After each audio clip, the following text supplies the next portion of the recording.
Postmortem report में suicide दिखाया तो क्या हुआ? दोनों लड़कियों की लाशों को देखकर नहीं लगा तुम्हें कि उनका रेप और मर्डर हुआ है? हम तो वो क्या वो किसे बचाने की कोशिश कर रहे हो? हवलदार ब्रजेश और उसके छोटे भाई कन्हैया को? नहीं सर, हम किसी को नहीं बचा रहे। हमने अपनी कार्रवाई पूरी ईमानदारी से की है सर। अब ये नया मोड़ कैसे आ गया हमें कुछ समझ में नहीं आ रहा है। समझ में नहीं आ रहा है ना? कोई बात नहीं, अब घर जाकर शांति से समझना। सस्पेंड किया जाता है तुम्हें। आउट। ये रही फॉरेंसिक रिपोर्ट। हमें जो दांत मिला था वो गुंजा का ही था। दोनों लड़कियों का ब्लड ग्रुप मैच हो गया है कलेक्टेड ब्लड से। दोनों लड़कियों के साथ सिर्फ रेप ही नहीं किया गया है, बल्कि उनको बुरी तरह से मारा गया है। मारने से पहले उनको बुरी तरह से तड़पाया गया है। लेकिन आपकी पोस्टमार्टम रिपोर्ट में ना तो रेप का जिक्र है, ना ही असॉल्ट का वार। सर वो हमारा पहला पोस्टमार्टम रिपोर्ट था, हमें कुछ समझ नहीं आया सर। बकवास मत करो, तुम सबके सब मिले हुए हो। I will report about this. उन दोनों लड़कियों के साथ सिर्फ उन हैवानों ने ही जुल्म नहीं किया है, बल्कि तुम सब भी शामिल हो इसमें। Out out.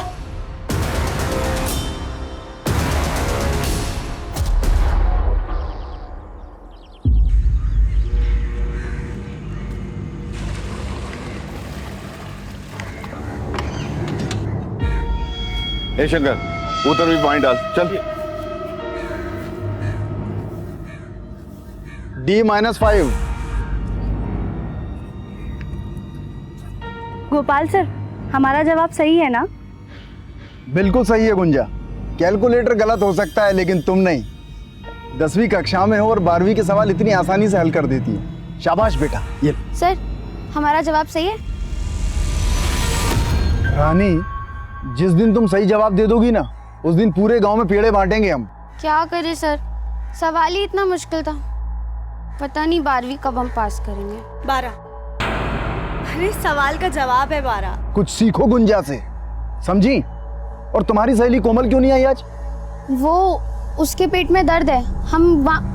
सर हमें लेट हो रहा है, जाना होगा, वरना अमर भैया गुस्सा हो जाएंगे। सर हम भी जाते हैं। ठीक है बेटा। सुभाष। अरे आराम से रानी दीदी, इतना भी क्या डरती हो अपने अमर भैया से? जैसे कि तुम नहीं डरती ना अपने बाबा के गुस्से से। हम नहीं डरते, बाबा हमसे बात ही कहाँ करते हैं।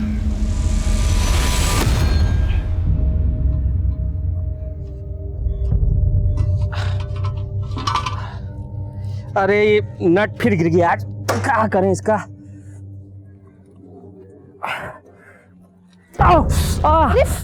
क्या हुआ?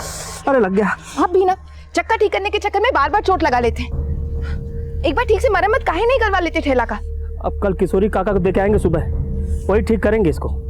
ये लो पापा, सही हो गया। जो पुराना चेयर नहीं था जो टूट गया था, उसका नेट बोल्ट एकदम अच्छे से फिट हो गया। और पापा ये सारा सामान एक तरफ मत रखा करो, बराबर से रखा करो, तो ये चक्के पे ना ज्यादा बोझ भी नहीं पड़ेगा और नेट भी नहीं निकलेगा फिर तो। चलते हैं।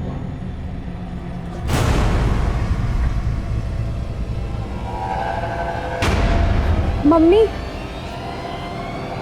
ये पापा हमसे बात काहे नहीं करते हैं? गुंजा बेटा, पापा तुम दोनों बहनों से बहुत प्यार करते हैं, बस जताते नहीं हैं। और आज आने में इतना लेट कैसे हो गया? वो हम गोपाल सर के पास गए थे अपना पेपर चेक कराने के लिए। अरे तो हमसे पूछ लेती, हमको पता है तुमको गणित में 100 में से 100 अंक मिलेंगे। हाँ, तेरी कोमल दीदी का पता नहीं, वो बस फेल ना हो इतना ही बहुत। वैसे है कहाँ पे वो? अपने कमरे में पेट दबाए लेटी है सुबह से। कोमल दीदी, डरा दिया। अच्छा एक बात बताओ, ये किसी ने नया नुस्खा बताया क्या कि लिपस्टिक लगाने से पेट दर्द चला जाता है? चुप कर, और अम्मा को मत बोल देना। आज तक बताए हैं क्या कभी? लेकिन ऐसे पढ़ाई डालती रहोगी ना तो परीक्षा में अंडे मिलेंगे, जो भी उबले हुए। अब हमको तुम्हारी तरह पायलट तो बनना नहीं है कोई पढ़ लिख के। हम तो किसी राजकुमार की दुल्हन बनेंगे। ला ला ला ला ला।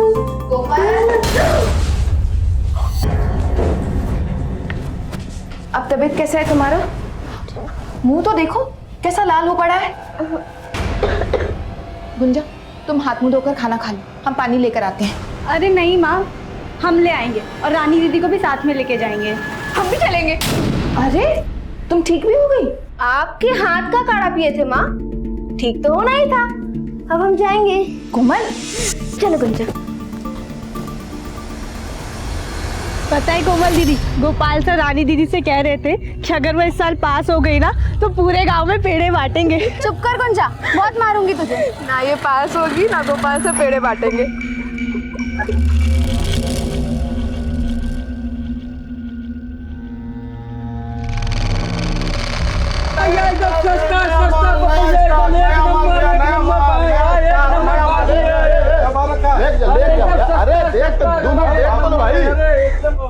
भैया जी कितना अच्छा खुशबू आ रहा है, चलिए ना चाट खाते हैं। अरे यहाँ नहीं खाएंगे भैया, वो आगे पांडे चाट करना रहना, वहाँ खाएंगे। चलिए। देख के चाची के लिए ले लीजिए बता। हाँ ब्यूटीफुल साड़ी है, ले जाइए नया स्टॉक में। अरे अरे ऐसा मत करिए भैया, ब्रजेश भैया देखिए हम लोग भूखे मर जाएंगे, ऐसा मत कीजिए। क्या भूखे मर जाएंगे जी? अरे कहाँ हो प्रदीप? भैया देखिए ना, ब्रजेश भैया तो कन्या हटाने को कह रहे हैं। अरे ऐसे कैसे आप?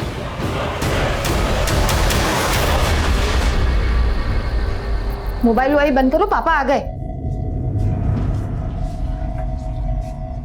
अरे सारा छोला ऐसा का ऐसा है और बाकी सामान भी ऐसा का ऐसा है। आज बिल्कुल भी बिक्री नहीं हुआ क्या? आते ही सवाल शुरू कर दी ना। ये सब सामान उतार कर रखो और खाना लगाओ, हम हाथ मुंह धो के आते हैं। माँ हमको खेत जाना पड़ेगा इस वक्त नहीं, कल सुबह चलेंगे। माँ हमसे नहीं रुका जाएगा, हमको अब भी जाना पड़ेगा। आपको खाना परोसना है। माँ समझो, नहीं रुका जाएगा। आई माँ हम चले जाते हैं दीदी के साथ, आप परेशान मत हो। ठीक है, लेकिन जल्दी आ जाना। हाँ। चल गुंजा।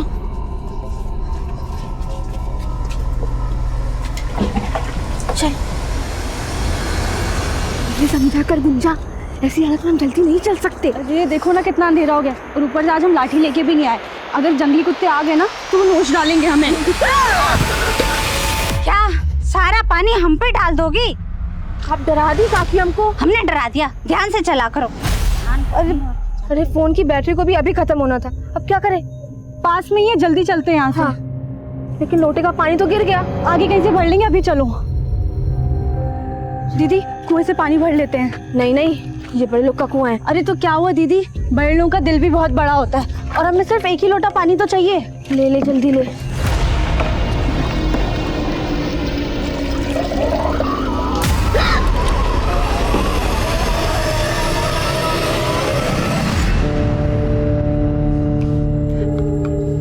सुनिए ना, उनका फोन बंद आ रहा है। हमारा जी बहुत घबरा रहा है, 1 घंटा हो गया।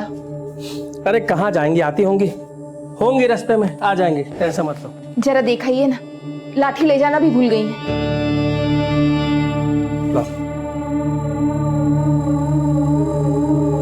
गुंजा, ए कोमल, ए भैया, गुंजा कोमल कहीं देखे हैं क्या?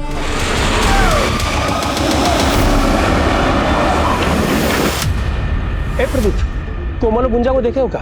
क्या हुआ कोमल गुंजा को? अरे 1.5 घंटे से ज्यादा हो गया, खेत गई अब तक लौटी नहीं है। लौटी नहीं?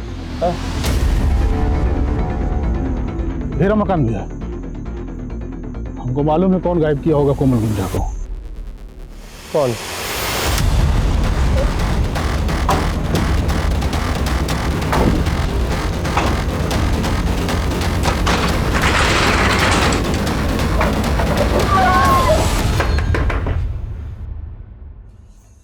तो क्या कर रहा है? ब्रिजेश भैया, हमारे किए का सजा हमारे बच्चों को काहे दे रहे हैं? छोड़ दीजिए बच्चियों को। क्या कह रहे तू? निकल! हाथ में ताड़ी पी गया है का? अरे हम कहे अगवा कर तुम्हारी बेटी को? ऐसा मत बोलिए ब्रिजेश भैया, 2 घंटा हो गया, लड़कियां वापस नहीं आई। उनकी अम्मा का रो रो के बुरा हाल है भैया। बुरा हाल हो गया तो हम क्या करें? जाके ढूंढो, किसी के साथ भाग गई होंगी। तुम निकले तो कौन सा नया बात है ये सब? ब्रिजेश, मुंह संभाल के बात कर, और सीधे सीधे कह रहे हैं हमारी बेटी को बाहर भेज। चल नहीं बताएंगे, क्या कर लेगा? क्या कर लेगा? भैया देखिए, धक्का मत। क्या कर लेगा तू? बताए क्या कर लेंगे? आप बता। बताए क्या? साला पुलिस वाले पे हाथ उठाया तेरी तो। हटिए। हेलो, प्रणाम साहब, हम कन्हैया बोल रहे हैं। छोड़ो, क्या रे, क्या गुंडा ये? एक पुलिस वाले के घर पे आके उसको पीटोगे? मतलब जानते हो इसका? इसने हमारी बेटी को अगवा किया साहब, अंदर छुपा के रखे साहब, पूछो इसको। झूठ बोल रहा है। 1 मिनट, अभी हम दूध का दूध, पानी का पानी कर देंगे। अंदर जाके चेक करो कौन लड़की है। जो भी अंदर हो उसको बाहर लेके आओ।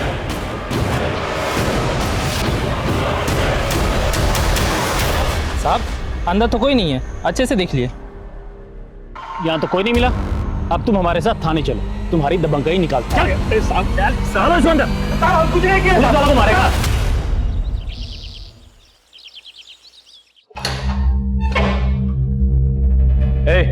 बाहर निकल।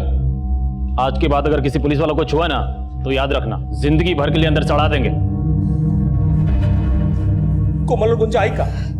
साहब हमारी बच्चे को ढूंढ दीजिए, आप जो कहेंगे हम देंगे, अपना ठेला तक भेज देंगे साहब। हवलदार को भेजे हैं खोजने के लिए, आने दो तो बताते हैं।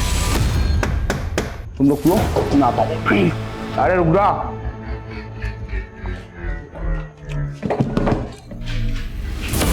अरे आपने तो बड़ा टाइम लगा दिया, आपका थोड़ा बासी हो रहा है।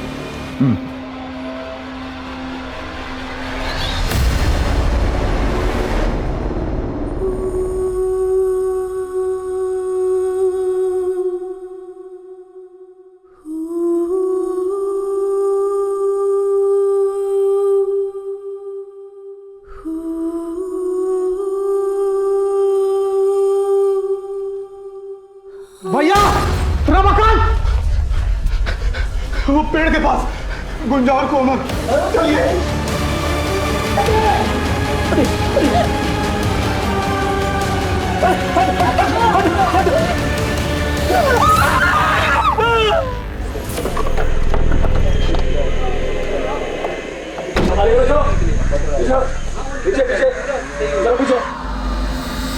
ये तो आत्महत्या का मामला लग रहा है।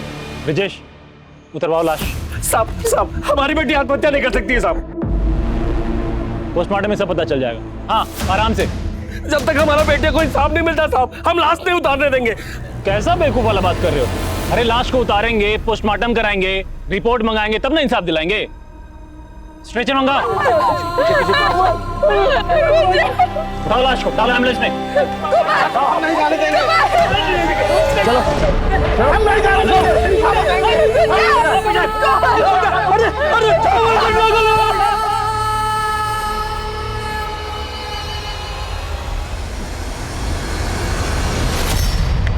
आ गया पोस्टमार्टम रिपोर्ट। क्या बोले थे हम? आत्महत्या है, इसमें भी यही लिखा है। और सुनो, तुम्हारी बड़ी बेटी चरित्रहीन थी, लिखा है इसमें कि वो सेक्सुअली एक्टिव थी। माने जानते हो, मतलब शादी से पहले सुहागरात। क्या बात कर रहे हैं साहब आप? हाँ क्या बोल रहे हैं आप? मकान भी एकदम सही बोल रहे हैं। ये दोनों लड़कियां एक साथ अचानक खुदकुशी क्यों करेंगी भला? ये सब रिपोर्ट गलत है। सब साला रातों रात पत्रकार बन गए उगारे। हमसे सवाल करोगे तुम लोग? जो बोल रहे ध्यान से सुनो। चुपचाप दोनों बॉडी को उठाओ और जाके अंतिम संस्कार कर दो, नहीं तो जब तक हमारी बेटियों को इंसाफ नहीं मिल जाता हम लाश नहीं लेंगे और अंतिम संस्कार भी नहीं करेंगे। नहीं करेंगे।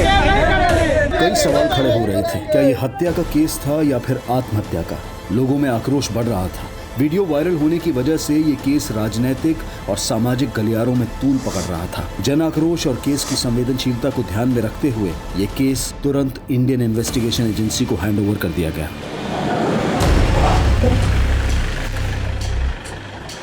Sir, sub inspector Dinkar. इस केस से रिलेटेड जितने भी पेपर हैं टेबल पे चाहिए मुझे 5 मिनट में। सर।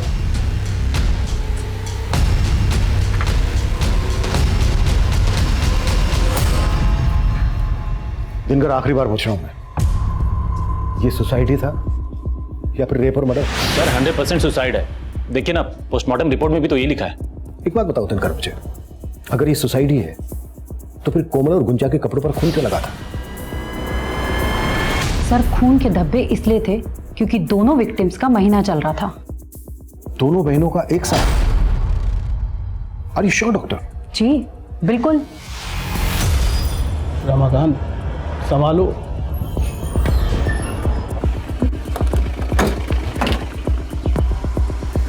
सर ये करें।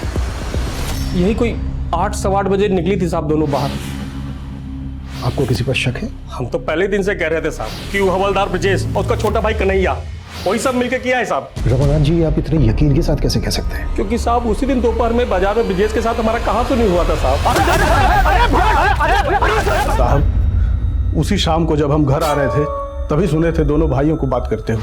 नहीं भैया, हम रमाकांत को छोड़ेंगे नहीं। देख रहे थे ना, बहुत बड़का नेता बन रहा है। अरे काहे का नेता रे, 2 मिनट नहीं लगे पूरा परिवार गायब कर देंगे उसका। फिर मालूम चला कि कोमल और गुंजा गायब है। इसीलिए साहब हम यकीन से कह सकते हो दोनों भाई मिलकर किया है सब।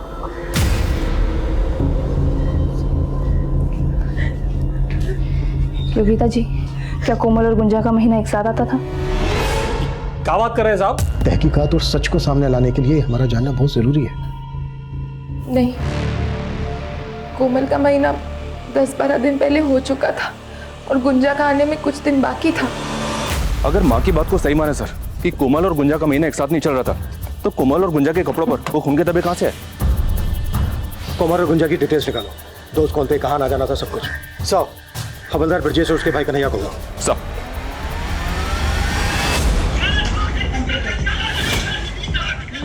हाँ साहब जी, वो उस दिन मार्केट में हमारा झगड़ा तो हुआ था रमाकांत के साथ, और तुमने उसके परिवार को 2 मिनट में गायब करने की बात भी की थी। साहब, हम कोई गुंडा बदमाश तो है नहीं जो किसी का परिवार 2 मिनट में गायब कर देंगे।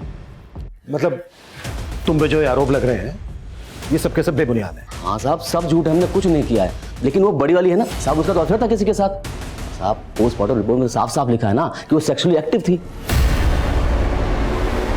नहीं सर, हम कोमल और गुंजा को तो जानते तक नहीं थे।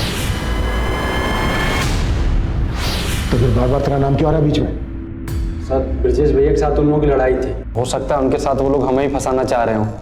सर, हम तो विद्यार्थी हैं। ये कन्हैया और इसका बड़ा भाई हवलदार ब्रजेश, दोनों पे नजर रखो। सब।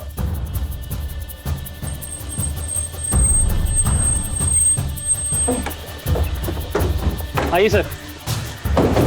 सर, इसी पेड़ से दोनों लड़कियां लटकी हुई थी। आइए ना। 1 मिनट, वर्मा जाओ।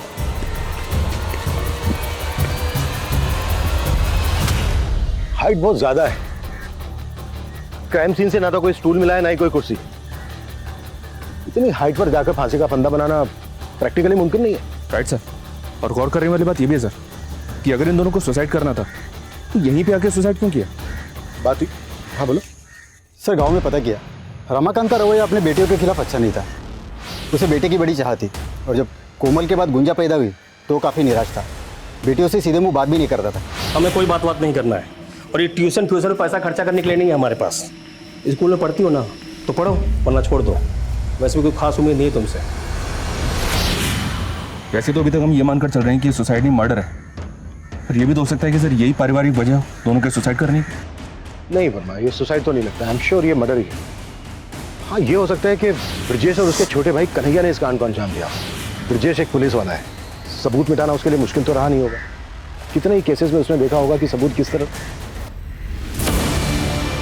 हमारा नाम हरी सिंह है साहब। ये दीवार के पीछे का सारा जमीन और इधर वाला पूरा जमीन वहां तक हमारा ही है साहब। और इस कुएं से हम लोग सिंचाई करते हैं। हरी सिंह जी, आप कोमल और गुंजा को जानते थे? हाँ, गांव के बच्चे हैं साहब। वो यहीं गोपाल मास्टर साहब के पास ट्यूशन पढ़ने आते हैं साहब। अच्छा, जिस दिन दोनों लड़कियों की लाशें मिली थी उस दिन किसी और को देखा था यहाँ पर? नहीं साहब, हमने तो किसी को नहीं देखा। लेकिन हाँ सर, वो गोपाल मास्टर साहब ने सबसे पहले उन लाशों को देखा था। सर, गुंजा और कोमल दोनों अच्छी लड़कियां थी। गुंजा तो पढ़ाई में बहुत तेज थी और गणित में उसके जैसी तेज लड़की मैंने आज तक नहीं देखी। बिल्कुल सही है गुंजा, कैलकुलेटर गलत हो सकता है लेकिन तुम नहीं। क्या क्लास में कोई ऐसा लड़का था जिसकी कोमल या गुंजा से अच्छी खासी दोस्ती हो? सर, ऐसा मेरे ध्यान में तो कोई भी नहीं है। हाँ, मैंने गुंजा को सर 1-2 बार एक लड़के के साथ देखा। क्या वो लड़का कन्हैया था? नहीं सर, वो कन्हैया नहीं था। उसे तो मैं जानता हूँ, ये कोई और था और मुझे इसका नाम नहीं मालूम। मास्टर जी, कोमल और गुंजा की लाश सबसे पहले आपने देखी थी, तब टाइम क्या हुआ था? सर, सुबह के तकरीबन 5:30 बजे थे और मैं उस रात को अपने घर पे नहीं था। मैं अपने मामा के घर गया था और अगले दिन तकरीबन उसी समय मैं अपने मामा के घर से वापस लौटा। तभी मैंने दोनों लड़कियों की लाश देखी और फिर सर मैंने तुरंत सबको सूचित किया। कोमल और गुंजा की लाश के पास आपने किसी और को भी देखा था? हो सकता है कोई यूं ही वहां से गुजर रहा हो, या कोई ऐसी चीज जो आपको थोड़ी अजीब लगी हो। नहीं सर। हेलो। अरे फिक्र मत करो आप, देखो पूछताछ तो होगी ही, हमारा कोई भी कुछ बिगाड़ नहीं पाएगा, समझे? चलो रखता हूं मैं।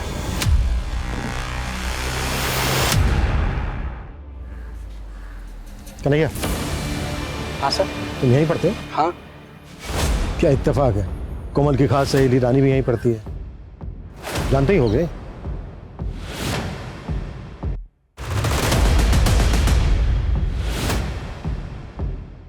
सर हमें नहीं पता कि कोमल का किस लड़की के साथ मिलना जुलना था। याद करने की कोशिश करो रानी। रानी चलो जल्दी। सर हमें कुछ नहीं पता, वो भैया आ गए तो हमें जाना होगा।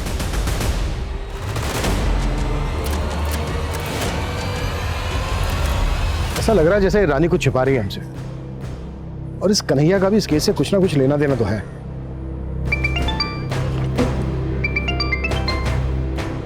हाँ विशाल।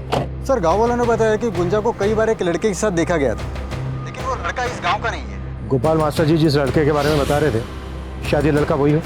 विशाल एक काम करो, गुंजा के स्कूल जाओ, वहां से पता करो, शायद वहां से कोई जानकारी मिले। Okay sir. कोमल और गुंजा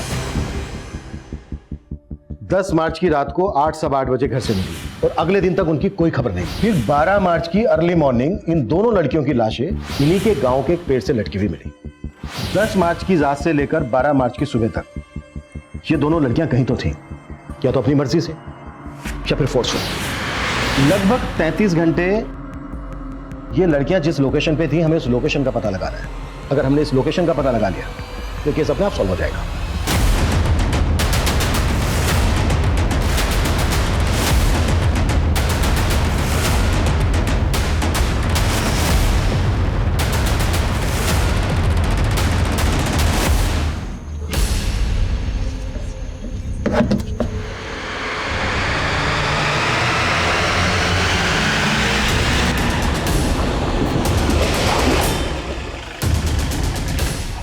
आइए सर।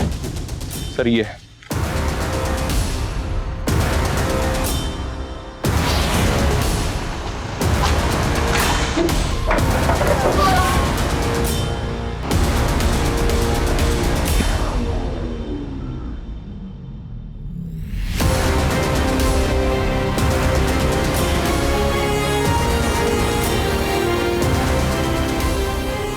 वर्मा ये जगह सील करो और फॉरेंसिक को बुलाओ।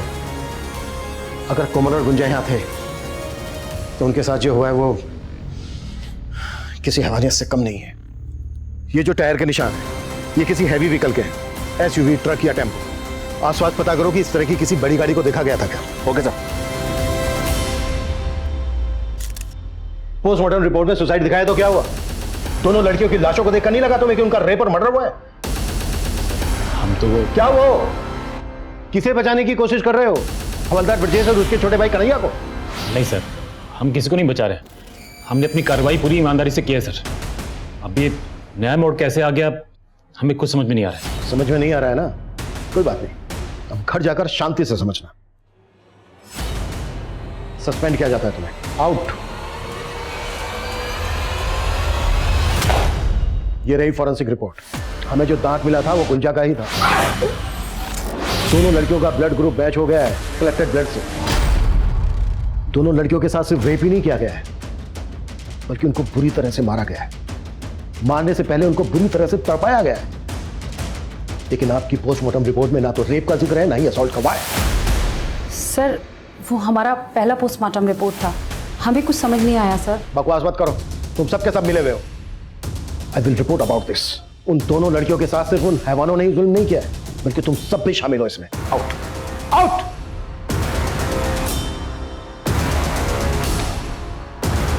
हमें कोमल और गुंजा का दोबारा से पोस्टमार्टम करवाना होगा। बॉडीज को पटना भेज दो। सर टीचर गोपाल ने गुंजा को जिस लड़के के साथ देखा था उसका पता चल गया। मोहित नाम है उसका, गुंजा के स्कूल का ही। जी सर, गुंजा को हम जानते थे। हमारी दोस्ती भी एक एक्सीडेंट ही थी। हम उससे 2 क्लास सीनियर थे सर, फिर भी वो हमें मैथ्स पढ़ाती थी। बहुत होनहार थी। तू पसंद करता था गुंजा? जी सर, पर एज अ फ्रेंड। मेरे कहने का मतलब है हम उसे लाइक करते थे, लेकिन दिल की बात कभी उसे बता नहीं पाए। तो 10 मार्च को जिस दिन गुंजा मिसिंग हुई, तुझे नहीं पता वो कहाँ गई थी? नहीं सर, हमें तो अगले दिन जब गांव में बात फैली तभी पता चला। चल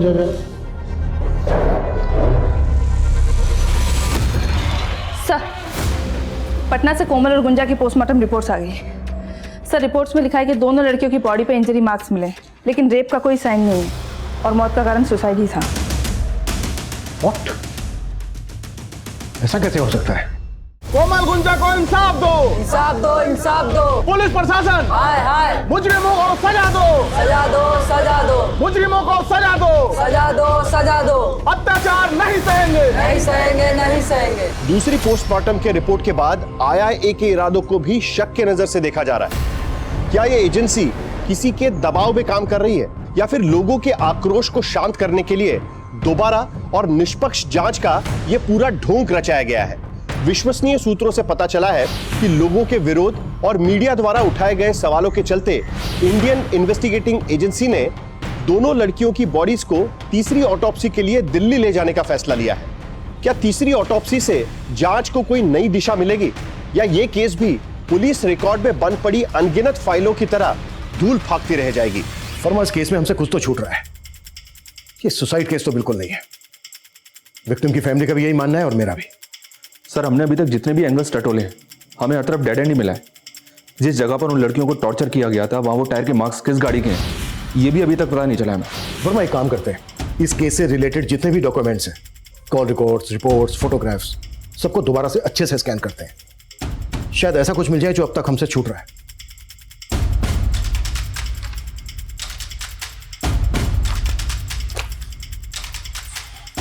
वर्मा सर, चाय हुआ यार। जी सर। पांडे,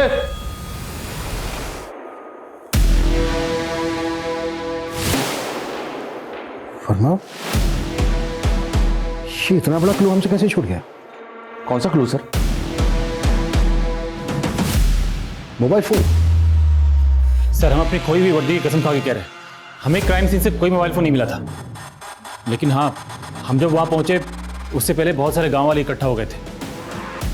हो सकता है उनमें से कोई।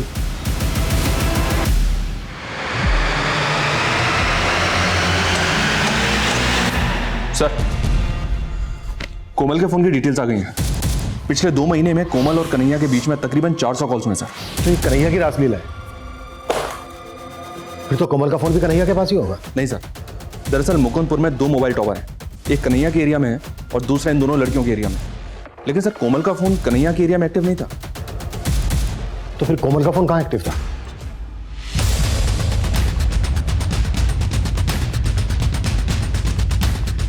क्या हुआ साहब?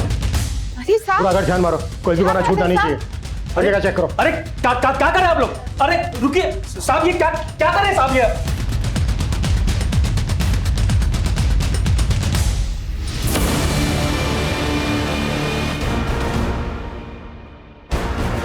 ये कांच का टुकड़ा मिला है, लगता तो मोबाइल का ही है। उस तरफ।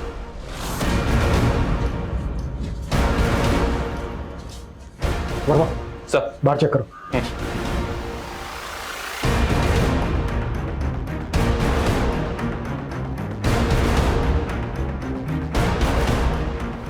सर, ये टूटा हुआ मोबाइल मिला है। और कितनी एक्टिंग करनी है रमाकांत, या फिर सच बोलना है? कैसा सच? क्या बोल रहे हैं ये? योगिता जी, ये क्या बताएगा? मैं बताता हूँ। कोमल कन्हैया से प्यार करती थी और ये बात आपके पति थे रमाकांत को पता चल गई, इसलिए कोमल और गुंजा दोनों को मार डाला इसने। ये कैसी बातें कर रहे हैं साहब? हम अपनी बेटियों को नहीं मारे हैं साहब। तो फिर कोमल का ये मोबाइल फोन क्यों छुपाया? क्यों झूठ बोलता रहा अब तक? ये मोबाइल कोमल की लाश के पास से मिला ना तुझे? हम जान गए थे साहब, हमारी कोमल कन्हैया छुप छुप के बातें करती है। ये फोन अगर किसी के हाथ में लग जाता तो साहब बातें बाहर आ जाती साहब। हमारी बेटी के साथ अन्याय हो चुका है साहब। हम नहीं चाहते थे कि मरने के बाद उन पर कोई लांछन लगे, इसलिए हम ये फोन छुपा दिए थे साहब। लेकिन जब हमको पता चला कि आप लोग को भी पता चल गया है तो हम ये फोन का सब मैसेज डिलीट किया और फोन तोड़ के बाहर फेंक दिए थे साहब। रमाकांत, अब तुम्हारी किसी भी बात पे यकीन करना हमारे लिए मुमकिन नहीं है। मानते हैं साहब, हम अपनी बेटियों के गुनहगार हैं साहब। बेटे के मुंह में हो गए थे साहब, इसलिए बेटी की काबिलियत को पहचान नहीं पाए। और आज जब वो नहीं है तब महसूस कर रहे हैं कि हम कितने आगे हैं साहब। पर मैं समझ में नहीं आ रहा है इस रमाकांत पे कितना भरोसा किया जाए और कितना नहीं। एक काम करो, कन्हैया को उठा लो, उसी से होगा दूध का दूध पानी का पानी। सर। हेलो, क्या क्या हुआ वर्मा? दिल्ली से पोस्टमार्टम रिपोर्ट आ गई सर। कोमल और गुंजा का रेप हुआ था, वो भी कई बार। दोनों के साथ मारपीट भी की गई थी। कोमल की रीढ़ की हड्डी और गुंजा का जबड़ा टूटा हुआ था। हाँ सर, हम कोमल को चाहते थे, लेकिन 2 महीने पहले गुंजा ने हमको देख लिया था। सर, गुंजा की उसकी बहन के साथ अच्छी बनती थी, इसलिए उसने किसी को बताया नहीं। लेकिन फिर हमारा कोमल से झगड़ा हो गया और उसने हमारा फ़ोन उठाना बंद कर दिया। फिर हमने कोमल की बेस्ट फ्रेंड रानी की मदद ली।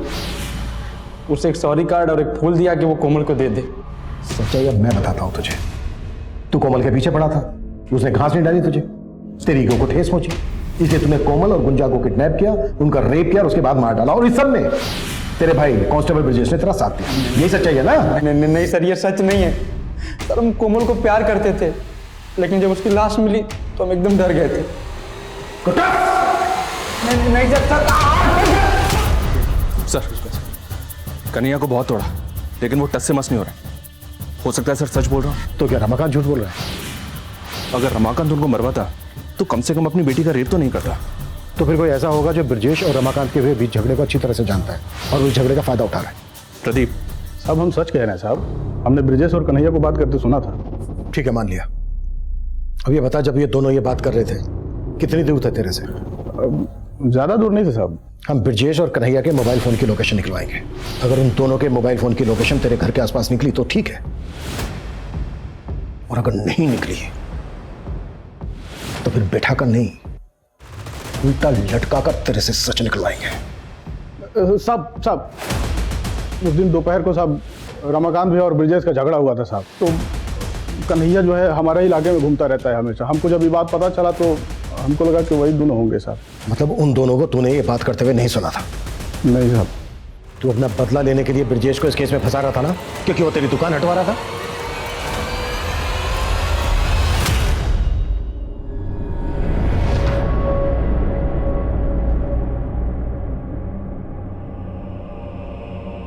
माँ, क्या बना रही हो? लो, मैं ये उतार देती हूँ। गुंजा, मैं मलहम लेकर आती हूँ। बहुत जल रहा है। इसे ठंडा लगेगा। कितनी बार बोला है तुमको हमारी मदद करने की कोई जरूरत नहीं। अभी इतने नहीं बुढ़ाए कि घर का काम ना कर सके। अरे माँ, तुम तो 80 साल की भी हो जाओगी ना, तब भी बुढ़ी नहीं होगी।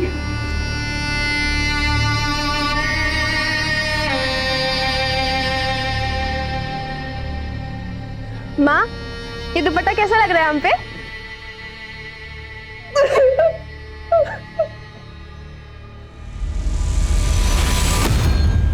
सर, गोपाल मास्टर की मोबाइल की लोकेशन स्टडी की मैंने। 12 मार्च की रात को वो अपने मामा के घर पे था, लेकिन रात को 1 बजे वो घर वापस लौट आया था। सर, हम रात को ही मामा के घर से जल्दी आ गए थे। तो पहले हमसे झूठ के बोला था। कहीं ऐसा तो नहीं है कि तू भी शामिल है इस कांड में? नहीं सर, हम बहुत डर गए थे सर।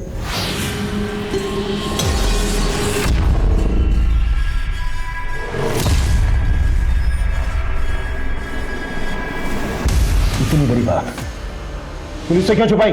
सर, हमने कहा ना सर, हम बहुत डर गए थे सर। हमने अपनी बीवी से पूछा, उसने कहा कि हमें इस पचड़े में पड़ने की कोई जरूरत नहीं। कौन लोग थे? हमको नहीं मालूम, हमने नहीं देखा। टेम्पो किस रंग का था वो? हरा सफेद था सर। हम सच कह, वो टेम्पो पहले भी आया है।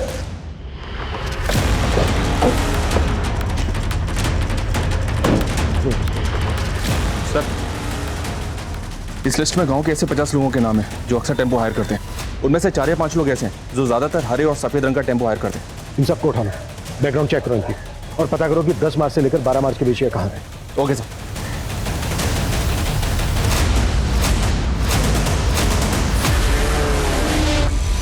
सर, सुमेरपुर गांव में कल रात को एक टेम्पो ने कार को टक्कर मार दी थी। कार में बैठे सभी लोगों की डेथ हो गई है। तुम कहना क्या चाह रहे हो? ये वही टेम्पो है जिसकी हमें कोमल और गुंजा के केस में तलाश थी, और उस टेम्पो का ड्राइवर अभी लॉकअप में। हमारा नाम तो मनीष है। 10 से 12 मार्च के बीच में हमारा टेम्पो कहाँ था हमें नहीं मालूम है साहब, क्योंकि ये टेम्पो हमने 1 महीना पहले ही विजय से खरीदा है। नंबर दे विजय। जी सर। ये मनीष का बैकग्राउंड तो क्लीन है सर, लेकिन टेम्पो का ओरिजिनल मालिक विजय 10 और 12 मार्च की रात को समस्तीपुर के टीरी गांव में मौजूद था अपने 2 साथियों के साथ। ये देखिए सर, राहुल और सुनील। और उस घटना के कुछ दिनों के बाद इन तीनों ने ये गांव छोड़ दिया था। अभी इस वक्त तीनों के मोबाइल फोन कहाँ एक्टिव है? विजय का गुड़गांव में, राहुल का मुंबई में और सुनील का बेंगलोर में। लेकिन एक बात है सर, ये राहुल हरी का रिश्तेदार है, इस हरी को उठाकर पूछें। नहीं, अगर ऐसा करेंगे तो ये तीनों अलर्ट हो सकते हैं। हम इन तीनों को एक साथ एक ही वक्त पर उठाएंगे। Right sir.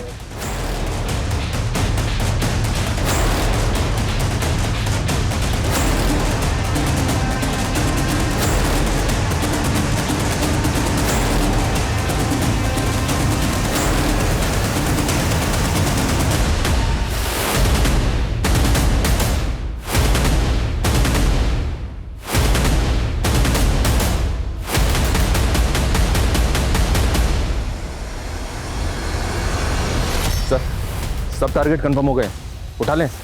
नहीं, अभी नहीं। शार्प 6 बजे तीनों को एक साथ उठाओ ताकि किसी को भी बचने का मौका ना मिले। Okay sir.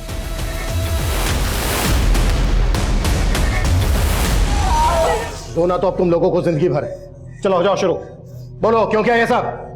बोलो। सर वो उस रात को सर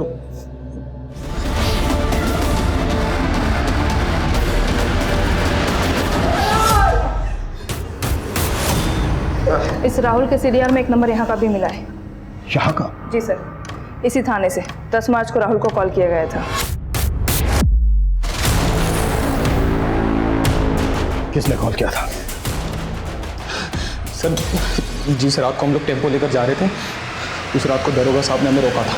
जी हाँ सर, 10 मार्च की रात को हमने उन तीनों लड़कों का टेम्पो चेक किया था। हाँ जी साहब।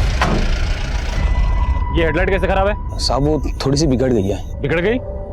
एक लाइट से गाड़ी नहीं चला सकते, पता है ना? कहाँ से आ रहे हो? ये पीछे वाली सड़क से आ रहे थे। एक्सीडेंट किया हो कहीं? नहीं साहब, कुछ भी नहीं किया। टेम्पो में पीछे क्या है? पीछे बोल के दिखाओ। ए साहब पीछे आओ। तुमने उन दोनों लड़कियों को उस टेम्पो में देखा था, फिर भी वो टेम्पो जाने दिया क्यों? क्यों? गुंजा को हम उसकी औकात दिखाना चाहते थे। हमारे भतीजे के पीछे पड़ी थी वो। तुम्हारा भतीजा? मोहित भतीजा हमारा। वो उसको फंसा रही थी सर। औकात से बढ़ के सपने देख रही थी वो लड़की। उसके समाज के लोग हमारे घर के सामने से गुजरते नहीं है। और वो गुंजा? सर दरोगा बाबू के साथ हमारी डील हो गई थी कि वो हमें छोड़ेंगे, बदले में हम उनको लड़कियां परोसेंगे। लेकिन हमने लड़कियों का रेप नहीं किया। सुन, इनके लोगों ने पूरा गांव से उठा रखा है। बेहतर होगा तुम लोग निकलो अभी के अभी। चलो। अरे लेकिन इन लड़कियों का क्या करें? उड़ने का शौक है ना इनको, हवा में लटकाते हैं। तो पोस्टमार्टम रिपोर्ट भी तो नहीं बदलाई थी ना? जी सर, पटना हॉस्पिटल में हमारा आदमी है, हमने उसी को बोल के रिपोर्ट्स बदलवाए। ऐसी भी क्या दुश्मनी थी तुम लोगों की उन दोनों लड़कियों से जो पहले उनका रेप किया और उसके बाद इतनी बेरहमी से मार डाला दोनों को? ये हट। पूरा पानी अशुद्ध कर दिया। तुम लोगों को बात समझ में नहीं आती क्या? लातों के भूत बातों से नहीं मानते। चलो आज इनको तबियत से सिखाते हैं। ए विजय, इनको पकड़ टेम्पो में डाल। एक लोटा पानी? अरे एक लोटा पानी तो तुम लोग कुल्ला करके फेंक देते हो। सिर्फ एक लोटा पानी के लिए तुमने 2 लड़कियों का रेप किया, उन्हें इतनी बेरहमी बेदर्दी से मार डाला।